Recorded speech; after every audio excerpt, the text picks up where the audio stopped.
ആദ്യം അതിനു മുൻപ് Shri R.S. Sreekumar NGO confederation പ്രതിനിധിയാണ്. ശ്രീകുമാർ, ഇതിപ്പോൾ അന്വേഷണം എല്ലാവരിലേക്കുമാണ്. നിങ്ങളെയൊക്കെ എങ്ങനെയാണ് ഇതിന്റെ പങ്കാളിത്തം അല്ലെങ്കിൽ പങ്കാളികളാക്കിയത്? ഇപ്പോൾ നിങ്ങൾക്ക് എതിരെ എന്തെങ്കിലും നടപടികൾ ആരംഭിച്ചതായി മനസ്സിലാകുന്നുണ്ടോ? അതായത് ഞങ്ങളെ നാഷണൽ NGO കോൺഫെഡറേഷന്റെ അംഗസംഘങ്ങളാക്കുകയും ഞങ്ങളോട് നാഷണൽ NGO കോൺഫെഡറേഷന്റെ ദേശീയ ചെയർമാൻ ഈ അനന്തകൃഷ്ണനെ ഇതിന്റെ സംസ്ഥാന സെക്രട്ടറിയും ദേശീയ കോർഡിനേറ്ററാണെന്ന് പരിചയപ്പെടുത്തുകയും ഇങ്ങനെ സീഡ് സൊസൈറ്റിയുടെ കീഴിൽ ഇടുക്കിയിൽ ഇങ്ങനെ കുറെ പ്രവർത്തനങ്ങൾ നടക്കുന്നുണ്ട്.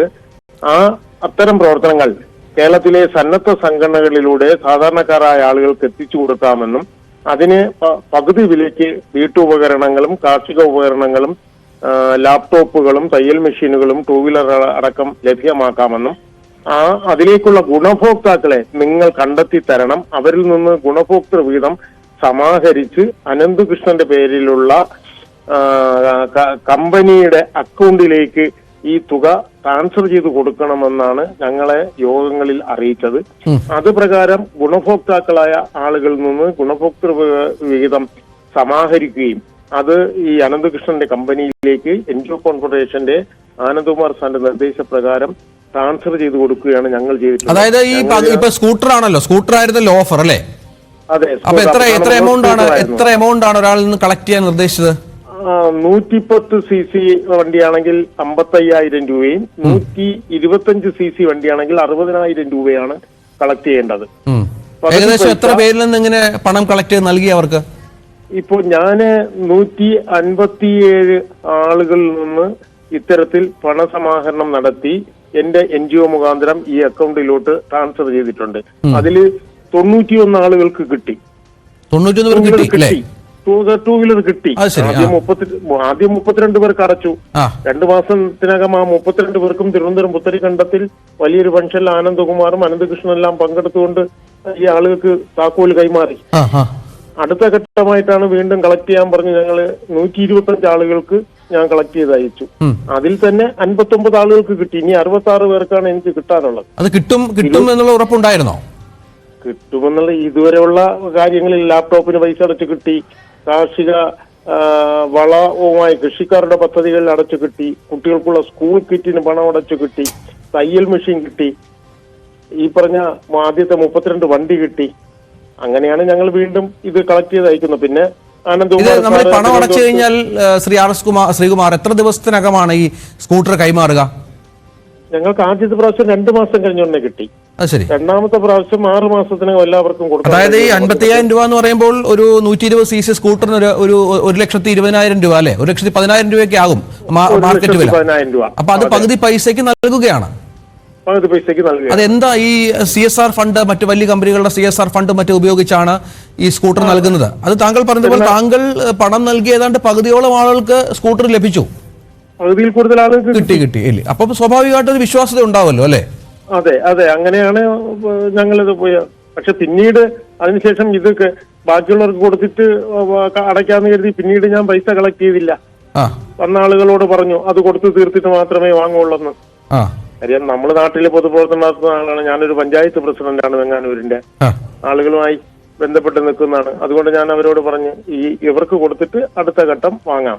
ആളുകൾ ഇത് കിട്ടുന്നത് വലിയ സഹായം എന്ന് കരുതി സാധാരണ ഇത്ര വലിയ ഓഫർ വരുമ്പോൾ സ്വാഭാവികമായും കൂടുതൽ ആളുകൾ ഇതിൽ ആകർഷകരാകും, ഇതിന്റെ ഭാഗമാകും. അവർ എവിടെ നിന്നെങ്കിലും ഒക്കെ പണം കൊണ്ടുവന്ന് അടയ്ക്കുകയും ചെയ്യും. സ്വാഭാവികമാണ്. അതെ. പലരും പലിശക്കെടുത്തും കെട്ടുതാലി പണയം വെച്ചുമൊക്കെ കൊണ്ടുവന്നാണെന്നാണ് നമ്മൾ മനസ്സിലാക്കുന്നത്. കാര്യം ഇത് സാധാരണക്കാരായ ആളുകൾക്കാണല്ലോ. അവരെ കയ്യിൽ വണ്ടി എടുക്കാൻ പൈസ ഉണ്ടെങ്കിൽ അവർ പോയി എടുക്കുമല്ലോ. അപ്പൊ ഇങ്ങനെ ഒരു സഹായം കിട്ടുന്നത് പ്രയോജനപ്പെടുത്താമെന്ന് അവർ കരുതിയാണ്. ഞങ്ങളെ പോലുള്ള ആളുകളും സാധാരണക്കാരായ ആളുകൾക്ക് എന്തെങ്കിലും സഹായം കിട്ടുന്നെങ്കിൽ കിട്ടട്ടെ എന്ന് കരുതിയതാണ്. ഇതിനകത്ത് ഒരു സാമ്പത്തിക ഇടപാടും തിരിമറിയൊന്നും ഈ സന്നദ്ധ സംഘടനകളായ ഞങ്ങളാരും നടത്തിയിട്ടില്ല. താങ്കൾക്കെതിരെ ആരെങ്കിലും സംസാരിക്കോ? അന്വേഷണ സംഘം ആരെങ്കിലും വിളിക്കുകയോ എന്തെങ്കിലും ചെയ്തിരുന്നോ? ഇല്ല, ഞങ്ങളാരും വിളിച്ചിട്ടില്ല. പക്ഷെ ഈ ഗുണഭോക്താക്കൾ ഞങ്ങളെ നിരന്തരം ശല്യപ്പെടുത്തുക. കാര്യം അവരുമായിട്ട് ബന്ധമുള്ളത് ഞങ്ങൾക്കാണല്ലോ. അതെ. പക്ഷെ ഞങ്ങൾ കൃത്യമായി ഈ പൈസ അപ്പൊ തന്നെ ഞങ്ങളുടെ ബാങ്ക് അക്കൗണ്ട് മുഖേനയാണ് ട്രാൻസ്ഫർ ചെയ്തിരിക്കുന്നത്. NGO കോൺഫെഡറേഷൻ എന്താണ് ഇതിൽ ഇദ്ദേഹം നൽകിയ വാഗ്ദാനം? എന്താണ് ഇങ്ങനെ പണം അടച്ചാല്? അതെ, NGO കോൺഫെഡറേഷന്റെ മീറ്റിംഗിലാണ് ഞങ്ങളെല്ലാം വിളിച്ചു. എന്തെങ്കിലും സാമ്പത്തിക സഹായം നൽകുമെന്ന് പറഞ്ഞിരുന്നോ അതിന്റെ ഭാഗമായിട്ട്? ഞങ്ങൾക്കോ? അതെ. അത് ഈ പിന്നെ 2% അഡ്മിനിസ്ട്രേറ്റീവ് കോസ്റ്റ് പിന്നീട് ലഭിക്കുമെന്ന് പറഞ്ഞിട്ടുണ്ട്. അത് ഇതിന്റെ നടത്തിപ്പുമായി ബന്ധപ്പെട്ടാണ്. ഇപ്പൊ ബാങ്ക് ട്രാൻസാക്ഷന്റെ സർവീസ് ചാർജ്, പിന്നെ ഇതുമായി ബന്ധപ്പെട്ട ചെലവുകൾ, ഈ പൊതുപരിപാടികൾ സംഘടിപ്പിച്ച് ഇത് കൊടുക്കുന്നതിനുള്ള ചെലവ്, അങ്ങനെയുള്ളതാണ്. ഇതിനകത്തൊരു കമ്മീഷൻ ഏർപ്പാടേ ഇല്ല, കമ്മീഷൻ പറഞ്ഞിട്ടുമില്ല. ഈ അഡ്മിനിസ്ട്രേറ്റീവ് കോസ്റ്റ് എന്ന് പറഞ്ഞാൽ 2% ഇതിന്റെ നടത്തിപ്പിന് വേണ്ടി തരുമെന്ന് പറഞ്ഞിട്ടുണ്ട്. അതിനകത്ത് കമ്മീഷന്റെ കാര്യം ആരും ഒരിടവും പറഞ്ഞിട്ടില്ല. കമ്മീഷനായി തുക കിട്ടിയിട്ടുമില്ല. പണം ഒന്നും കൈമാറിയിട്ടില്ല. എങ്ങനെ താങ്കളുടെ അങ്ങനെ ഈ അസോസിയേഷൻ NGO കോൺഫെഡറേഷന്റെ അക്കൗണ്ടിലേക്ക് ഇവരുടെ ഭാഗത്തുനിന്ന് പണമൊന്നും കൈമാറിയിട്ടില്ല? ഇല്ല, NGO കോൺഫെഡറേഷന്റെ അക്കൗണ്ടിലോട്ട് പണമൊന്നും പിന്നെ വന്നിട്ടുള്ള രംഗല്ല. അത് അവർക്ക് അതിന്റെ ഡയറക്ടർ ബോർഡിനല്ലേ അറിയാവൂ. അവർ 6 പേരുണ്ട് director board. Ananthakumar chairman, Ananthakrishnan സെക്രട്ടറിയുമാണ്. അപ്പൊ ശരിക്കും വാഗ്ദാനം നൽകി, ഇങ്ങനെ വലിയ വാഗ്ദാനങ്ങൾ തുടക്കത്തിൽ നൽകി നിങ്ങളെ ഒന്ന് കബളിപ്പിക്കുകയായിരുന്നു എന്ന രീതിയിൽ തന്നെയാണ് ഇപ്പോൾ കാര്യങ്ങൾ എത്തിയിരിക്കുന്നത്, അല്ലേ? അതെ അതെ. ഇപ്പൊ നമ്മൾ മൊത്തത്തിൽ പരിശോധിക്കുമ്പോൾ അതാണല്ലോ. ഇങ്ങനെ വാഗ്ദാനം നൽകി നമ്മൾ ഇന്ന് കാശ് വാങ്ങുകയും ഇപ്പൊ പലർക്കും കാശ് കൊടുത്തിട്ടുണ്ടെന്ന് പറയുന്നു. ആനന്ദകുമാറിന് തന്നെ മാസം തോറും 10 ലക്ഷം രൂപ കൊടുക്കുന്നു എന്ന് പറയുന്നു. ഇയാൾ വസ്തു വാങ്ങിയിട്ടുണ്ടെന്ന് പറയുന്നു.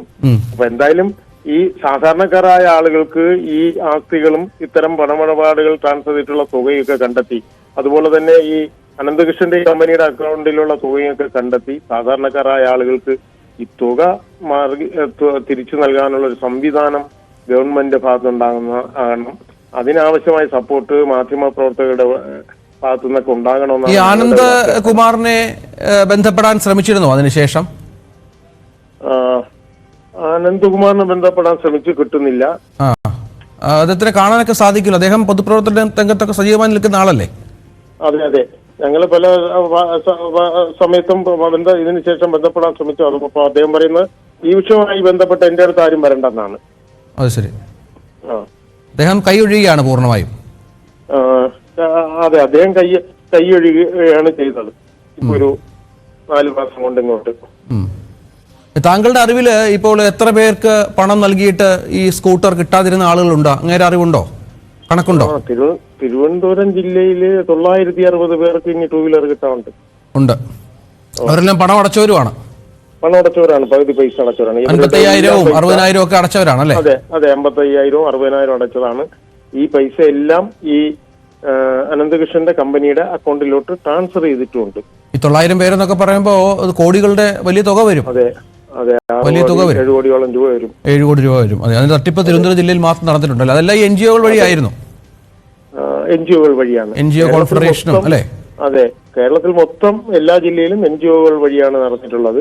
അപ്പൊ ഈ NGO സാധാരണക്കാരായ ആളുകളുടെ ഇടയിൽ പ്രവർത്തിച്ചുകൊണ്ടുന്ന NGO പ്രവർത്തനമാണ് ഇപ്പോൾ പ്രതിസന്ധിയിലായത്.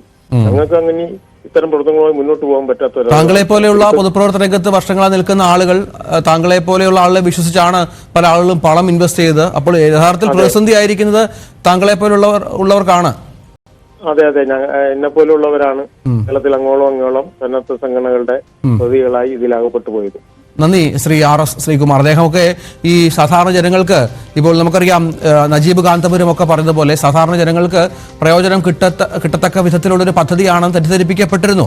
കാരണം CSR ഫണ്ട് പോലെ വൻകിട കമ്പനികളുടെ CSR ഫണ്ട് ഉപയോഗിച്ച് ഇങ്ങനെ ഒരു പരിപാടി നടപ്പിലാക്കും, സാധാരണ ജനങ്ങൾക്ക് പ്രയോജനം ചെയ്യുമെന്നൊക്കെ പറയുമ്പോൾ സ്വാഭാവികമായും ജനപ്രതിനിധികളും പൊതുപ്രവർത്തകരും ഒക്കെ ഇതിന്റെ ഭാഗമാകും. തങ്ങൾ വഴി ആർക്കെങ്കിലുമൊക്കെ പ്രയോജനം കിട്ടട്ടെ, ആ ഒരു സെന്റിമെന്റ്സ് അല്ലെങ്കിൽ ആ ഒരു വികാരത്തെ വളരെ വിദഗ്ധമായി ഉപയോഗപ്പെടുത്തിയാണ് ഈ അനന്തകൃഷ്ണൻ എന്ന് പറയുന്ന ആൾ തട്ടിപ്പ് നടത്തിയത് എന്നുള്ളതാണ് ഏറ്റവും പ്രധാനപ്പെട്ട കാര്യം.